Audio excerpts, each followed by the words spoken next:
Friends, Janasena అధినేత పవన్ కళ్యాణ్ హస్తిన పర్యటన విజయవంతంగా సాగిందా లేక అరకొరగా ముగిసిందా? నిజానికి జనసేన నాయకులు కానీ కార్యకర్తలు కానీ వారికి పెద్ద ఈ అంశం పైన పట్టింపు లేకపోయినా ఆంధ్రప్రదేశ్ ప్రజలు, ముఖ్యంగా తెలంగాణలో కానీ ఆంధ్రప్రదేశ్లో ఉన్నటువంటి తెలుగు ప్రజలు చాలామంది పట్టించుకునేటువంటి అంశం ఇది. జనసేనకి బీజేపీకి పొత్తు కుదిరిన తర్వాత వారి మధ్య సయోధ్య ఏర్పడిందని చెబుతున్న నేపథ్యంలో నడ్డా పిలిచాడని పవన్ కళ్యాణ్, లేదు నడ్డాతో లేదా అమిత్ షాతో మాట్లాడటానికి వెళ్ళాడని బీజేపీ నాయకులు కార్యకర్తలు. ఏదైతేనే మొత్తం మీద ఆయన తెలంగాణ రాజధాని హైదరాబాద్ జీహెచ్ఎంసీ ఎన్నికల నేపథ్యంలో ఎన్నికల్లో పోటీ చేయాలని, కొన్ని ప్రాంతాల్లో పోటీ చేయాలని నిర్ణయం తీసుకున్న తర్వాత బీజేపీ అభ్యర్థన మేరకు, బీజేపీ కోరిక మేరకు మరి తన అభిప్రాయాన్ని మార్చుకొని పోటీ నుంచి విరమించుకున్న తర్వాత ఢిల్లీ నుంచి పిలుపొచ్చిందనేది వార్త. లేదు, తాము బీజేపీ కోసం త్యాగం చేసినందువల్ల తిరుపతి సీటును అడగాలని భావిస్తూ అమిత్ షాను కలవటం కోసం ఢిల్లీ వెళ్ళారనేది మరో వార్త. ఏది ఏమైనా తిరుపతి సీటు విషయంలో అమీతుమీ తేల్చుకోవడానికే జనసేన అధినేత అక్కడికి వెళ్ళారు, ఢిల్లీ వెళ్ళారు.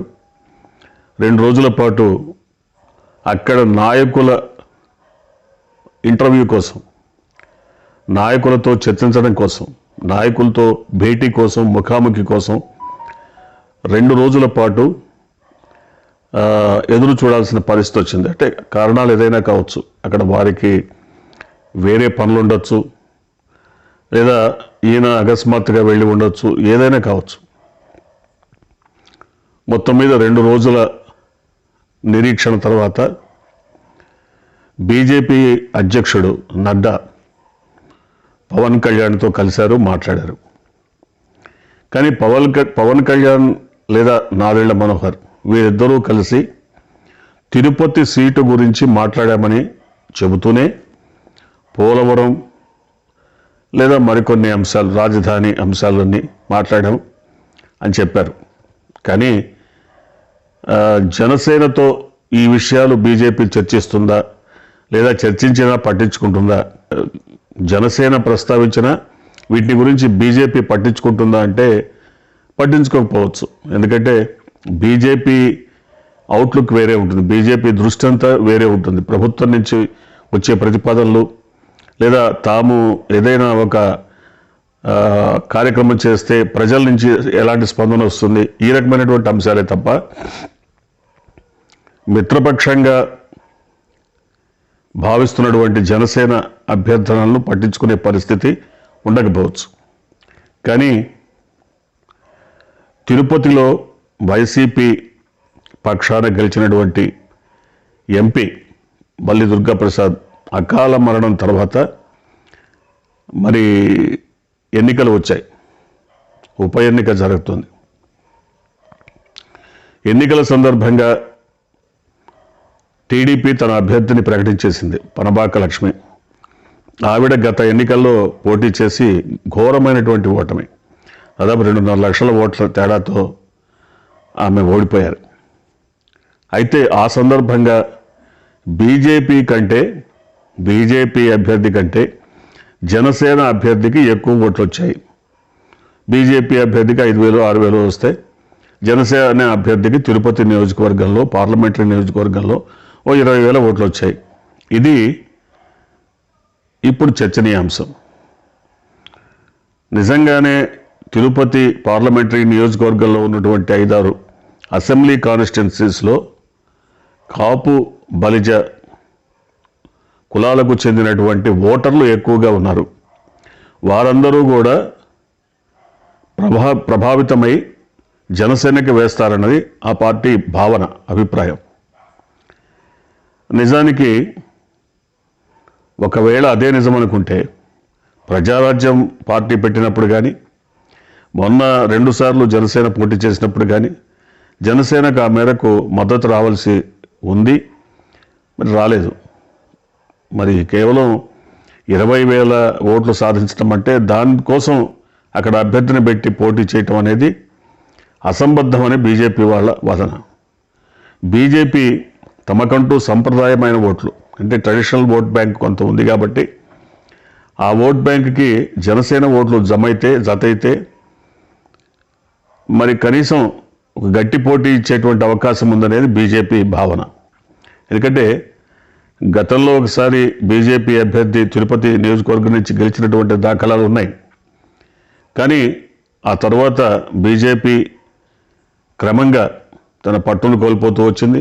ఒక తిరుపతిలోనే కాదు, రాష్ట్ర వ్యాప్తంగా తన పట్టును ప్రభావాన్ని కోల్పోతూ చివరికి 0.64% ఓట్లకి పరిమితం అయిపోయింది.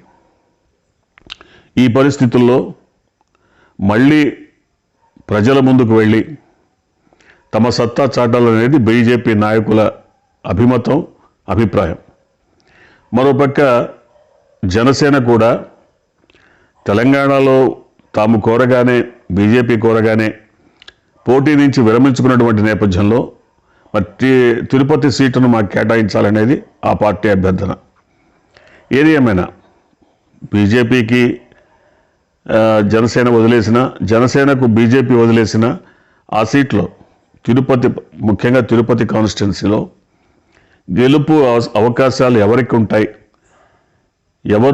ఏ అభ్యర్థి గెలిచేటువంటి అవకాశం ఉంది అనేది దాదాపుగా ప్రజలందరికీ ఒక అవగాహన ఉంది. దాదాపు 90% అధికార పక్షానికే అవకాశాలు ఉంటాయనేది ప్రాథమిక సర్వేల ద్వారా వస్తున్నటువంటి వార్తలు. అయితే తలవని తలంపుగానో ఊహించని విధంగానో తెలంగాణలో హైదరాబాదుకి పక్కన దుబ్బాక నియోజకవర్గంలో మరి ఉప ఎన్నిక జరిగినప్పుడు మరి అధికార పార్టీ టీఆర్ఎస్కి చెందినటువంటి అభ్యర్థి ఓడిపోవటం, బీజేపీ అభ్యర్థి గెలవటం ఇదొక పెద్ద విషయంగా దాదాపుగా భావిస్తున్నారు. నిజానికి ఇక్కడ పరిస్థితులు వేరు, తిరుపతి పరిస్థితులు వేరు. ఇక్కడ ఇది అసెంబ్లీ ఎన్నిక, అక్కడ అది పార్లమెంటరీ నియోజకవర్గ ఎన్నిక. రెండింటికి కొంత తేడా ఉంది. అయినప్పటికీ బీజేపీ తమకు ఆ సీటుని కేటాయిస్తుందన్న ఆశ జనసేనలో, జనసేన ఆ స్థానాన్ని మనకు వదిలిపెడుతుందన్న భావన బీజేపీలో పరస్పరం మరి వైరుధ్య భావనలతో ఉన్నాయి. నిస్సందేహంగా బీజేపీని కోరడం కోసమే జనసేన అధినేతగా కానీ నాదెళ్ల మనోహర్ కానీ అక్కడికి ఢిల్లీ వెళ్ళారు. వారి అభిప్రాయం, ఒకవేళ జనసేనకు ఆ సీట్ని కనుక వదిలిపెడితే ఇప్పటి నుంచే అక్కడ ప్రచారం చేసుకోవడానికి అవకాశం ఉంటుంది. తమ కేడర్ని ప్రజల్లోకి పంపి బలమైనటువంటి గట్టిగానే ప్రచారం చేసి గెలుపు అవకాశాలను దక్కించుకోవాలనేది జనసేన భావన. కానీ ఎట్టి పరిస్థితుల్లో బీజేపీ తిరుపతి స్థానాన్ని వదులుకోవడానికి సిద్ధంగా లేదు. ఏది ఓడిపోయినా గెలిచినా తిరుపతిలో పోటీ చేయాలనేది బీజేపీ భావన. బీజేపీ ఖచ్చితంగా పోటీ చేస్తారని చెప్తోంది.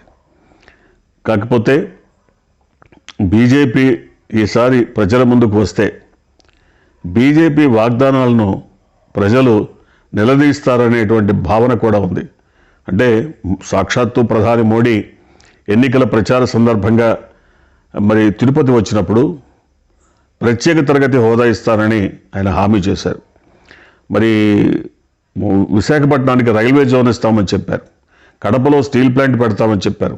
పోలవరం ప్రాజెక్టును సత్వరం పూర్తి చేస్తాము, అవసరమైనటువంటి నిధులన్నింటినీ కేటాయిస్తామని చెప్పారు. వీటిలో ఏ ఒక్కటి కూడా బీజేపీ ఆంధ్రప్రదేశ్కు చేయలేదు. అన్ని విషయాల్లో మాట తప్పింది. ఇవాళ మళ్ళీ జనం ముందుకు వచ్చి మాకు ఓట్లేయండి అని అడగటానికి అది నిజంగా సాహసమే. ఒకవేళ బీజేపీ తరఫున జనసేన వెళ్ళినా మరి ఇలాంటి ప్రశ్నలను ఎదుర్కోక తప్పదు. లేదు, బీజేపీ అభ్యర్థి ఒకవేళ ఈ ప్రశ్నల పరంపరను తట్టుకోవడం కోసం అప్పటి మిత్రపక్షమైనటువంటి తెలుగుదేశం తప్పిదాలే ఇవన్నీ నెరవేర్చకపోవడానికి కారణాలని తప్పించుకోవాలని చూసినా బీజేపీని తెలుగు ప్రజలు అంత తేలిగ్గా నమ్మేటువంటి అవకాశం కనబట్టలేదు, ముఖ్యంగా ఆంధ్రప్రదేశ్ ప్రజలు. ఎందుకంటే ఇప్పుడు మనం చెప్పుకున్న హామీలన్నీ ప్రజలందరికీ తెలుసు, ప్రజలందరూ మర్చిపోలేదు. ఈ హామీల్లో ఒక్కటి కూడా బీజేపీ నిలబెట్టుకోలేదు. కాబట్టి బీజేపీ మరి ఏ రకమైన వాగ్దానాలతో మరి తిరుపతి సీటు కైవసం చేసుకోవాలని భావిస్తున్నదో తెలియదు. కానీ మొత్తం మీద బీజేపీకి జనసేనకు మధ్య తిరుపతి సీటు విషయం ఒక పెద్ద అగాధాన్ని ఏర్పరచబోతున్నది అనే ప్రచారం మాత్రం సాగుతుంది. అంటే తిరుపతి సీటు విషయంలో ఒకవేళ వెనక్కి తగ్గాల్సిన పరిస్థితి వస్తే జనసేన గట్టిగానే మరి బీజేపీని దూరం చేసుకోవాల్సిన దాకా పోయే అవకాశం ఉందని చెప్తున్నారు. ఎందుకంటే నిజానికి 2019 ఎన్నికల మరి రిజల్ట్స్ని కనుక, ఫలితాలను కనుక చూసేటట్టయితే ఖచ్చితంగా బీజేపీ కంటే జనసేనకే ఎక్కువ ఓట్లు వచ్చాయి. మరి ఆ మేరకు వచ్చిన ఓట్లతోనే వాటిని ప్రామాణికంగా తీసుకునే సీట్ ఇస్తారా, లేదు తమకున్నటువంటి వనరులని దృష్టిలో పెట్టుకొని బీజేపీయే పోటీ చేస్తుందా చూడాలి. ఏది ఏమైనా ఒక జాతీయ పార్టీతో ఒక స్థానికమైనటువంటి ప్రాంతీయ పార్టీ, అది కూడా ఒక నాయకుడు, ఒక సినీ నటుడి ఏర్పరిచినటువంటి పార్టీ, ఆయన వెన్నెముకగా ఉన్నటువంటి పార్టీ, దీన్ని నమ్ముకొని బీజేపీ పనిచేయటం లేదని మాత్రం బీజేపీలోని ప్రతి కార్యకర్త చెప్తున్నారు. మేము జనసేనని నమ్ముకొని పనిచేయట్లేదు, మా పార్టీ శక్తియుక్తుల్ని, మా పార్టీకి ఉన్నటువంటి కేడర్ని, మా పార్టీకి ఉన్నటువంటి చరిష్మాని నమ్ముకునే పోటీలోకి దిగుతున్నామని జనసేన బీజేపీ వర్గాలు పూర్తిగా చెప్తున్నాయి. జనసేన మాత్రం ఖచ్చితంగా తిరుపతిలో పోటీ చేస్తామని ప్రకటిస్తోంది. చూడాలి. ఇప్పటికైతే మరి పూర్తిగా వివరాలు అయితే తెలియదు. కానీ ఏ విధమైనటువంటి ఒక హామీని, గట్టి హామీని తీసుకోకుండా జనసేన అధినేత పవన్ కళ్యాణ్ ఢిల్లీ నుంచి తిరిగి వచ్చిన మాట వాస్తవం. అంటే బీజేపీ వాళ్ళు ఎటు తేల్చలేదు. ఒక కమిటీని వేస్తాం, ఆ కమిటీ నిర్ణయిస్తుంది క్యాండిడేట్ని, మీ క్యాండిడేట్ని పెట్టాలా, మా క్యాండిడేట్ని పెట్టాలని కమిటీ నిర్ణయిస్తుంది, అప్పటిదాకా వేచి చూద్దాం అని మాత్రమే చెప్పి పంపించారు. ఏది ఏమైనా ఆ కమిటీ ఎలాగూ బీజేపీ అభ్యర్థిని నిర్ణయించాలని చెప్తుంది.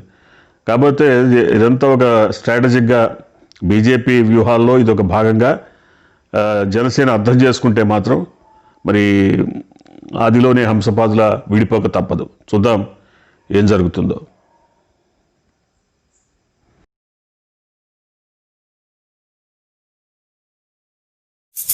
మీకు ఈ వీడియో నచ్చినట్టయితే లైక్ చేయండి, షేర్ చేయండి, సబ్స్క్రైబ్ చేయండి. రెగ్యులర్ నోటిఫికేషన్స్ కోసం బెల్ బటన్ని ప్రెస్ చేయండి.